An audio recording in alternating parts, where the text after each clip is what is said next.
Shalom Aleichem. So, last night, a friend called, we'll call her Susie, and said that a very dear friend of hers was in an accident. She wanted to go pray at the Rebbe's Ohel, and or asked me if anybody's going, so I challenged her. I said, let's go together. And we went, filled up the car. That's a little PR over here if anybody wants to go to the Ohel urgently. Call me or take my car. My car is available. It's an Ohel car. So we went, and at the Ohel there was another person there who asked me a question and said, Rabbi, said, all those things that we learn in the Torah, are they the stories of the past, the events of the past? Are they really relevant to us today? Or is it just something that happened way back when? So this is in response to that question, a talk from the Rebbe in 1962, where the Rebbe is talking to the woman, or an organization called Neshei Ubenot Chabad, the woman of Chabad. And the Rebbe, in his unique way, empowered everyone to be the best they can be and to make this world a better place in the ways that they can with their talents and gifts. And he spoke about the woman, the Jewish woman, being the main influence in the Jewish home. Contrary to popular opinion, the Rebbe said it's the woman who are the real influence in the home. And, or maybe that is popular opinion, but the Rebbe definitely emphasized it. And he was talking to them, and he said, in this week's Torah portion, we start with a new book of Vayikra. The whole book in English is called Leviticus. It's about the service that our ancestors did, the priests and the Levites did in the temple, in the Beis HaMikdash, or in the Mishkan, in the temporary temple in the desert. And he said the word Torah comes from the word Hora'ah, which means lesson. It is a Torah Chaim. It is a Torah of life, Torah Emet, Torah of truth, and it's our guide eternally. So everything in the Torah is relevant to us today, always, and always will be in all times and places. That's a simple answer.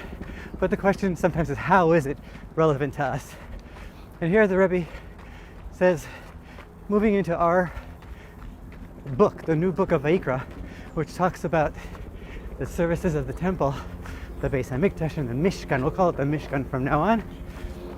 He says that God instructed the Jewish people, V'asu li mikdash v'shachanti b'tocham, to make for me this Mishkan, this dwelling place, and I will dwell in them, in the Jewish people.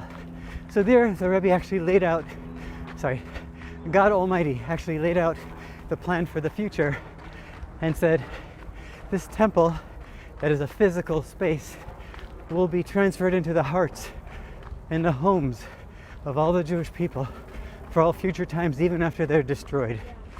So the temples have been destroyed, and now, says the Rebbe, this Mishkan, this temple, is now in our home and in our hearts. What happened in the Mishkan? Lots of things, but the main service was a service called Korbanot, sacrifices. We call them sacrifices.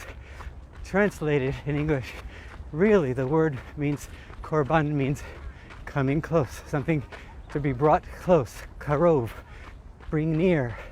When we bring a korban, when we want to come close to God, we bring a sacrifice, we offer a sacrifice. So the Rebbe said that the translation, it's lost in translation. The word sacrifice is incorrect, inaccurate, because a sacrifice denotes that you're losing something in the process, you're giving up something, you're sacrificing something. The Rebbe said, actually the korban over here in our lives, relevant to our lives, we're not sacrificing something to God, but we're dedicating our lives to God. And when we dedicate our lives to God, then not only do we not lose, but we gain. We gain all the blessings that God will give us. And the Rebbe said further that a person might feel that they're sacrificing something as if they're giving some charity of their hard-earned money, blood and sweat, and they're giving it away to God. But guess what, said the Rebbe, the money that is meant to go to charity doesn't belong to you anyway. It belongs to God. And if a person gives it willingly, and only that he or she needs to give, when they give that willingly, they'll actually get to keep the rest and do with the rest of the money and their belongings whatever they really want to, and they'll use it for pleasant matters. So it will be a blessing within a blessing. If we dedicate our lives and our belongings and everything to God, first of all, we'll have more, and we'll actually be able to benefit from it better. So, in the korbanot itself, in the sacrifices, or in these offerings, there are many kinds of offerings that it talks about in the Torah. And in this talk in 1962 to the woman, the Rebbe said there was the communal daily offering. There are actually two of them, Vayikra and Batzaharayim, in the morning and in the afternoon. Keves echad taseh b'boker, v'keves hasheni taseh ben harbayim. So the Torah instructs us there should be a morning and evening sacrifice offering on the temple. Now, this is considered a communal offering where all the Jewish people contributed to the funds, to the purchase of the sacrifice, but it was just a little bit of a purchase. It was a very small investment. It was half a shekel per year, only like a half a dollar per year, and that was their contribution, and that was the sacrifice, the offering that brought the blessings and provided the protection for the Jewish people who contributed. So the Rebbe says it was a very small investment, just a half a shekel, but it lasted a whole year, and it benefited them for the entire year. What were the contents of this sacrifice? Says the Rebbe, the Torah describes it was a little sheep, a little lamb, keves echad ben shnato, and that meat actually was used as the food for the kohanim, for the priests.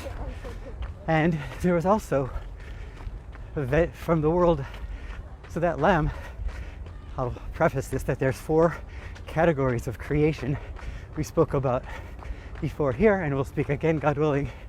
There's domem, the inanimate mineral, then there's tzomeach, the vegetation, there's chai, which is the animal kingdom, and medaber, which is the human beings. Says the Rebbe, in every offering, and in this one specifically we're talking about, all 4 categories were used. There was the person who offered it, that was the medaber. There was the human. There was the animal that was offered, that is in the animal kingdom, that's the chai. There was the flour that was offered as part of the offering, it's flour, wheat flour, and that is from the world of vegetation. And then there is the inanimate, is the salt. There was also salt. It says al kol korbancha takriv melach, and every offering had to have salt on it, and that was a biblical commandment. Parenthetically, that's why we, in our Shabbat, Yom Tov, and even daily meals, if we eat bread, we always dip the bread 3 times into salt, representing the 3 times it talks about salt in the Torah, where it talks about salt as being a covenant between God and the Jewish people, something related to the fact that salt is a preservative, and therefore it also preserves our relationship with God. So there was all four categories of existence were offered, were present and used in the sacrifice. The person who presented his mind and intent was there fully, and he gave of himself virtually. The animal kingdom, the vegetation, and the mineral. Says the Rebbe, the sacrifice was all of those things, but each person only had contributed one coin, actually a half a coin at the beginning of the year. But we see from here, says the Rebbe, in our day-to-day life, what is relevant to us today, that it's not necessarily the quantity of how much we give of ourselves, of our belongings, or even of our energy, of our assets and our energy, but it's the quality. We can give a little bit, and that little bit, if it's done with sincere intent, with the whole heart, then it's enough. It qualifies to give us blessing for the whole year. And the Rebbe said, just like the sacrifice was offered every single morning, so too we begin our day with an offering to God, with a modeh ani lefanecha. We say, thank you, God, for waking me up, for returning my soul to me refreshed, so that I can go ahead and make this world a better place one more day. And then with that intent, says the Rebbe, with our heart and soul, we mean and we intend and we dedicate the rest of our day to God. And the rest of our day also, says the Rebbe, entails the four categories of the korban, of the sacrifices. The human being himself, of course, and then there's the person will eat, then there's food that may come from the animal kingdom, the chai, if you're not a vegetarian or vegan, and otherwise it will come from the tzomeach, from the vegetation world. And our own offering will have minerals in it. We drink water, and we also give physical money to charity. So we have all four categories dedicating ourselves as the sacrifice. So we're replicating the sacrifice, we're replicating the korban tamid.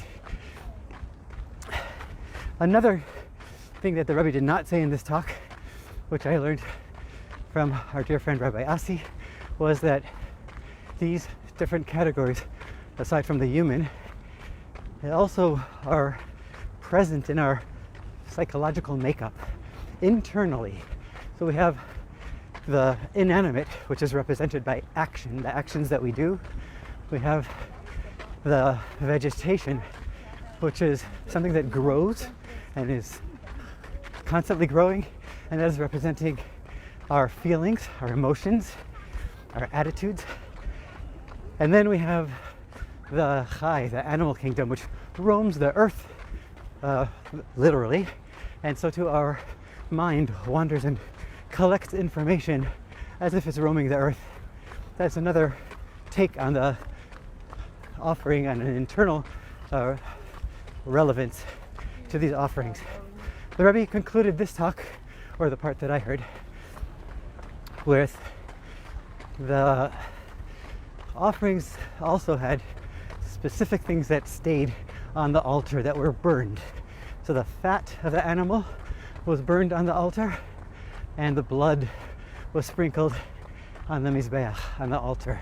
The Rebbe says these two things, the fat and the blood, represent in our lives. The fat represents the pleasures that we have, that we need to dedicate our pleasures to pure and holy matters. We should have delight in holy things, and that's the fat, like a juicy steak on Shabbos and on Yom Tov. And the blood, says the Rebbe, represents the warmth, enthusiasm, and the passion that a person has. And that, says the Rebbe, in our offering, we burn the blood, we put it on the altar, we dedicate our passion, our enthusiasm for pure and holy matters. That is the story of a korban, an offering of the olden days, and its relevance to us today in our life. God bless you. So it's not a sacrifice, it's actually a benefit. It's a gain that we gain from dedicating ourselves and our things to God. Be blessed.